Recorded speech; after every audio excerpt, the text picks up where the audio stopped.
अपने बच्चों को ये बात जरूर समझाओ, जब तुम्हारे घर पर तुम्हारी फुप्पियां आए तो उनकी इज्जत करो, क्योंकि तुमसे पहले वही इस घर की बेटियां थीं।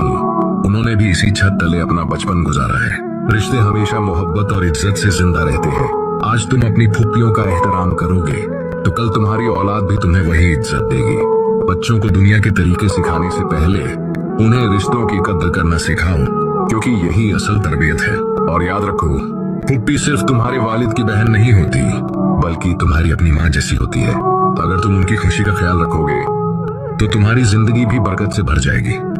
इसलिए अपने बच्चों को ये सबक जरूर दो कि फुप्पियों का मुकाम सिर्फ मेहमान का नहीं, बल्कि घर के अपने अपनों का है। जो इज्जत तुम आज दोगे वही इज्जत कल तुम्हें वापस मिलेगी। याद रखो, जिन घरों में औरतों की कद्र होती है वहाँ हमेशा रहमतें और सुकून बसता है, और जिन घरों में रिश्तों की इज्जत की जाती है वो घर कभी उजड़ते नहीं। और अगर आपको ये बात पसंद आई हो तो चैनल को जरूर फॉलो करें। जब भी फूफू घर आती है ना, बच्चों को सिर्फ ये ना सिखाओ कि चाय ले आओ या सलाम करो, इन्हें ये भी सिखाओ कि फूफू कोई आम मेहमान नहीं होते, वो तुम्हारे बाप की बहन है। वो रिश्ता जो माँ जितना प्यारा होता है। आजकल बच्चे क्या समझते हैं कि फूफू आए तो मोबाइल उठा लो, कमरे में चले जाओ, कोई बात ना करो, कोई सलाम दुआ नहीं।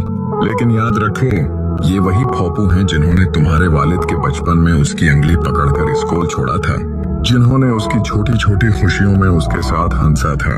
माँ बाप अपनी जगह बहुत बड़े हैं, लेकिन इज्जत देना सिर्फ माँ बाप का नहीं, बल्कि उनके बहन भाइयों का भी हक है। फूफू अगर तुम्हें डांट भी दें तो प्यार समझो, क्योंकि वो तुम्हें अपने बच्चों की तरह देखती हैं। बच्चों को सिखाओ कि जब फूफू आए तो सलाम करो, मुस्कुराकर चाय पेश करो, उनके पास बैठकर बातें सुनो, क्योंकि रिश्ते वही खूबसूरत लगते हैं जिनमें इज्जत और मोहब्बत बाकी रहती है। फूफू की इज्जत करना अपने बाप की इज्जत करने जैसा है। लाइक करो, फॉलो करो, शेयर करो, ताकि ये सबक हर घर तक पहुंचे। हम्माद 8 साल का लड़का था। उसके हाथ में अक्सर मोबाइल होता था। उसका छोटा भाई अब्दुल्ला 4 साल का था। वो भी भाई को देखकर मोबाइल की तरफ देखता रहता। अम्मी ने कहा, बच्चों, अल्लाह ने हमें वक्त अमानत दिया है, मोबाइल बिल्कुल बुरा नहीं है। दोनों बच्चे हैरान हुए। अम्मी ने समझाया, मोबाइल से हम कुरान सुन सकते हैं, अच्छी बातें सीख सकते हैं और ज़रूरी काम भी कर सकते हैं। फिर अम्मी ने नरमी से कहा, लेकिन सिर्फ गेम और वीडियोस देखते रहना ठीक नहीं।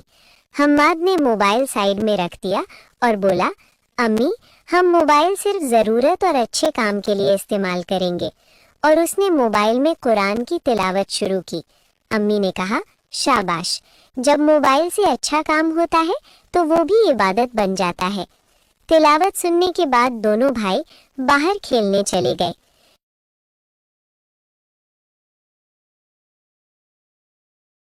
शाम को दोनों अम्मी के साथ बैठकर इबादत की और फिर अम्मी ने समझाया, अल्लाह उन बच्चों को पसंद करता है जो अम्मी की बात सुनते हैं। हम्माद ने धीरे से कहा, अम्मी, आज हमने मोबाइल से ज़्यादा अच्छी चीज़ सीखी। अब्दुल्ला मुस्कुराया। घर सुकून और नूर से भर गया।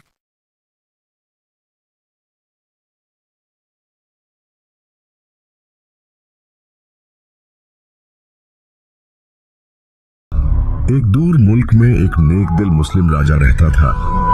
उसका महल बहुत बड़ा और खूबसूरत था।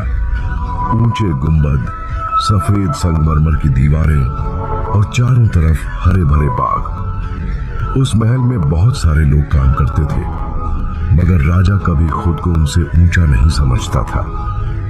राजा हर दिन फजर की नमाज अदा करने के बाद महल के आंगन में आता।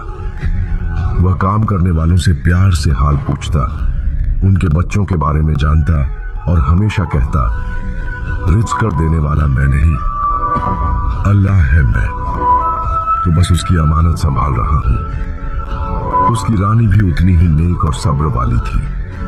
वह दिखावे की रानी नहीं थी, बल्कि दिलों पर राज करने वाली रानी थी। वह खुद गरीब नौकरों के बच्चों को खाना खिलाती, बीमारों की खबर लेती और कहती, जो दूसरों पर रहम करता है अल्लाह उस पर रहम करता है। एक शाम महल के दरवाजे पर एक बूढ़ा मजदूर आया। उसके हाथ कांप रहे थे और आंखों में डर था। राजा ने उसे जमीन पर बैठने नहीं दिया, बल्कि अपने पास बिठाया, उसकी बात सुनी और उसकी जरूरत पूरी की।